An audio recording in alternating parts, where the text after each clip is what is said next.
예를 들어서 죽은 사람에게서 생전의 범죄 사실이 알려졌습니다. 살인과 같은 강력 범죄.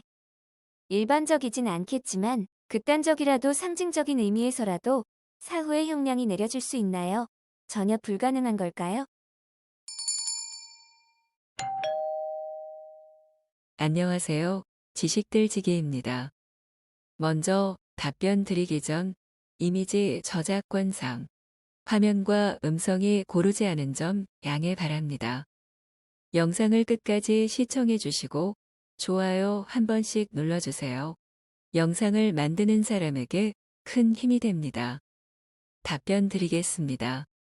1. 일단 우리나라의 현행 법령을 기준으로 답변 드리겠습니다. 만약 살인 등 범죄를 저지른 자가 경찰 등에 검거되기 전에 자살한 경우 또는 범죄 사실이 발각되기 전에 사고, 질병 등으로 사망한 경우에는 진상조사 차원에서 일단 조사는 하지만 처벌을 받아야 할 당사자는 이미 사망한 상황이기에 결국에는 공소권 없음의 형태로 수사가 종료됩니다. 또한 이미 사망한 게 확실한 자를 대상으로 고소 또는 고발을 하는 경우엔 각하 형태로 수사를 마무리할 수도 있습니다. 고로 수사가 마무리될 뿐이지 이미 사망한 범인에게 상징적인 의미로 형벌을 내리는 건 현행법상으로는 불가능합니다. 검찰 사건 사무규칙 제69조 3불 기소 결정의 주문은 다음과 같이 한다. 4. 공소권 없음 확정 판결이 있는 경우, 통고 처분이 이행된 경우, 소년법 또는 가정폭력범죄의 처벌 등에 관한 특례법에 의한 보호 처분이 확정된 경우, 사면이 있는 경우, 공소의 시효가 완성된 경우, 범죄 후 법령의 개폐로 형이 폐지된 경우, 법률의 규정에 의하여 형이 면제된 경우, 피의자에 관하여 재판권이 다만 다른 중요한 증거를 발견한 경우에는 그러하지 아니하다 친고죄 및 공무원의 고발이 있어야 논하는 죄의 경우에 고소 또는 고발이 없거나 그 고소 또는 고발이 무효 또는 취소된 때 반의사 불벌죄의 경우 처벌을 희망하지 아니하는 의사표시가 있거나 처벌을 희망하는 의사표시가 철회된 경우 피의자가 사망하거나 피의자인 법인이 존속하지 아니하게 된 경우 5. 형사소송법 제328조 1 다음 경우에는 결정으로 공소를 기각하여야 한다. 1. 공소가 취소되었을 때 2. 피고인이 사망하거나 피고인인 법인이 존속하지 아니하게 되었을 때 3. 제12조 또는 제13조의 규정에 의하여 재판할 수 없는 때 4. 공소장에 기재된 사실이 진실하다 하더라도 범죄가 될 만한 사실이 포함되지 아니하는 때 또한 재판 확정 후에 피고인이 사망한 경우엔 형을 집행하지 않고 그대로 종결 처리됩니다. 다만 한 가지 예외는 있습니다. 형사소송법 제478조 몰수 또는 조세, 전매 기타 공과에 관한 법령에 의하여 재판한 벌금 또는 추징은 그 재판을 받은 자가 재판 확정 후 사망한 경우에는 그 상속 재산에 관하여 집행할 수 있다. 3. 위에서 본 예외의 경우를 제외하고는 해당 범죄자가 처벌을 받지 않고 사망한 경우엔 그의 가족이나 기타 주변인들이 대신 처벌을 받지 않습니다.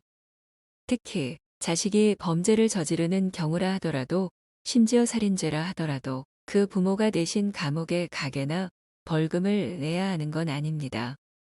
조선시대와 달리 현재는 연좌제를 채택하고 있지 않기 때문에 범죄자 본인 이외의 주변 사람에게 함부로 불이익을 줄 수는 없습니다. 현행 대한민국 헌법 제13조 3항에는 모든 국민은 자기의 행위가 아닌 친족의 행위로 인하여 불이익한 처우를 받지 아니한다. 연좌제 금지라고 명시되어 있습니다. 이는 1980년 헌법 개정 당시 신설된 조항이며 이때부터 공식적으로 연좌제가 폐지되었다고 이해하시면 되겠습니다. 몇 년 전 발생한 대구 지하철 방화 사건의 범인도 결국 사망했습니다. 만 그 범인의 가족들에겐 별다른 법적 책임을 묻지 않았습니다. 4. 다만 범죄 피해자 또는 그 피해자의 유족들이 해당 범죄를 저지르고 사망한 자의 가족들을 상대로 민사상 손해배상을 청구할 수 있는 경우가 있습니다. 특히 해당 범죄자가 범죄를 저지를 당시 미성년자이거나 책임 능력이 거의 상실한 중증 정신 이상자였다면 그 범죄자를 감독할 책임이 있는 가족들에게 민사상 손해배상 책임을 물을 수도 있습니다. 민법 제753조 미성년자가 타인에게 손해를 가한 경우에 그 행위의 책임을 변식할 지능이 없는 때에는 배상의 책임이 없다. 제754조 심신상실 중에 타인에게 손해를 가한 자는 배상의 책임이 없다. 그러나 고의 또는 과실로 인하여 심신상실을 초래한 때에는 그러하지 아니하다. 제755조 1전이조의 규정에 의하여 무능력자에게 책임 없는 경우에는 이를 감독할 법정 의무 있는 자가 그 무능력자의 제3자에게 가한 손해를 배상할 책임이 있다. 그러나 감독 의무를 해태하지 아니한 때에는 그러하지 아니하다. 이 감독 의무자에 가름하여 무능력자를 감독하는 자도 전항의 책임이 있다. 5.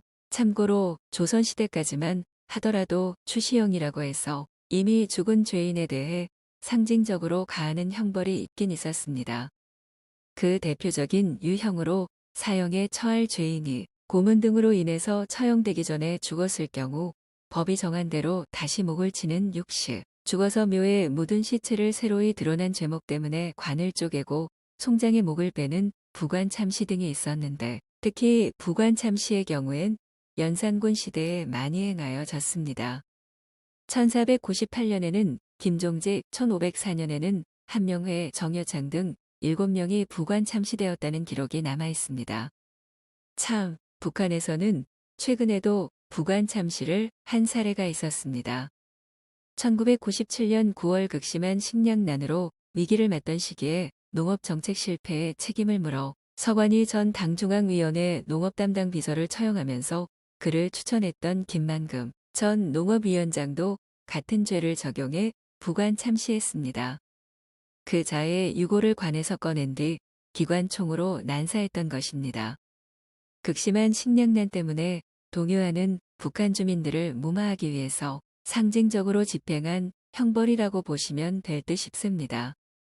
지금까지 지식들지기였습니다.